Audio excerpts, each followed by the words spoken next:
And joining us now, Republican Congressman Ron Paul of Texas. He's the author of a brand new book entitled The Revolution, a Manifesto, already a major bestseller. Congressman, congratulations on the new book. Thanks very much for coming in. Thank you. Thank you for having me. Why haven't you officially dropped out of this race yet?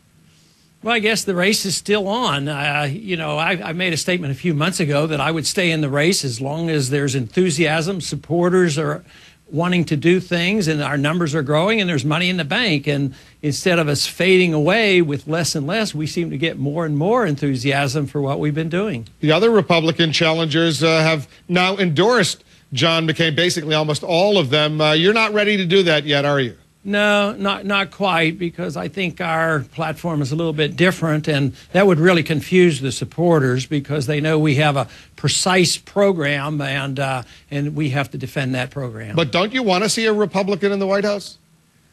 Well, that's secondary to wanting the Constitution defended and wanting the country to go in the right direction, bringing peace around the world, having sound money and balanced budgets. All the things the Republicans, traditionally have stood for. That's more important than just having a Republican. We have to know what we believe in. What's your biggest problem with Senator McCain? I would say it was the issue that motivated me probably a year and a half ago to get involved, and that has to do with our foreign policy and the war in the Middle East, because I see it so damaging to us around the world, as well as something we can't afford, and now we're facing a financial crisis. And but I can't get that many allies in Washington. I mean, they are continuing to spend on war and welfare like there's no economic problem. I mean, anytime a problem pops up, the Congress just appropriates more money and the Fed prints more money, and nobody seems to want to slow up. It seems, Congressman, excuse me for interrupting, the two Democratic remaining presidential candidates, when it comes to the war in Iraq, are a lot closer to your stance than McCain. Yeah, I would think so, but unless you look at the voting records, I mean, they really haven't voted that way. Even Obama has voted to support the war and the spending, and Hillary certainly has. So I think their rhetoric is definitely better, and you have to give John McCain some credit. At least he's honest about it. He says we're staying, and we need to be there, and we need to take on Iran if we have to, which is scary to me, but at least he's up front. I think the Democrats are playing on some of the sympathies that I get, that we ought to, back away from some of these commitments. If you had to pick one of those three right now, who would it be?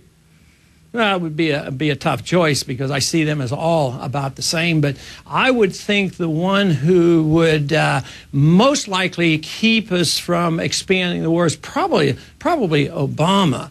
But that doesn't mean that's an endorsement, because he'd spend the money somewhere else and his voting record isn't all that great. But you asked me the question, and I would say he would be slightly better on the foreign policy. So as long as McCain, I think I've heard you say in the past, supports continuing the war in Iraq, there's no way you could formally endorse him. Is that right? No, I think so. I think the war, I want people to be talking about monetary policy and fiscal policy and all these things that are so important. I also believe in unity in the Republican Party, but unity is secondary to what we believe in. If we unify on something that's non-Republican, it doesn't have a whole lot of meaning, and that's what I'm afraid the Republicans are drifting into. They're begging and pleading for unity, but we got to know what we believe in, and I think that's where our problem is today. All right, the book, The Revolution, it's a huge bestseller. It's already out, subtitled A Manifesto. I see the word manifesto, and I'm sure a lot of our viewers see that word. It reminds them of another book that had that manifesto in the title,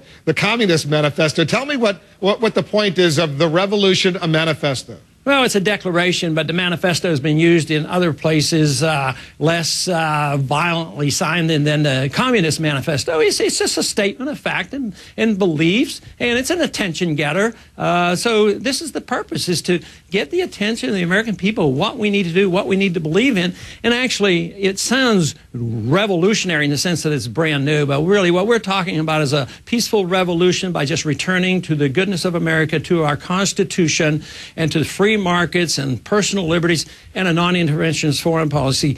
Unfortunately, it is revolutionary to talk about obeying the Constitution, but that, in essence, is what's going on right now. A lot of your main ideas are certainly very popular with your base, and you've got thousands, millions of people out there who love your ideas, but none of them really have been translated into policy yet in terms of the establishment, the Democrats and the Republicans. What's the problem?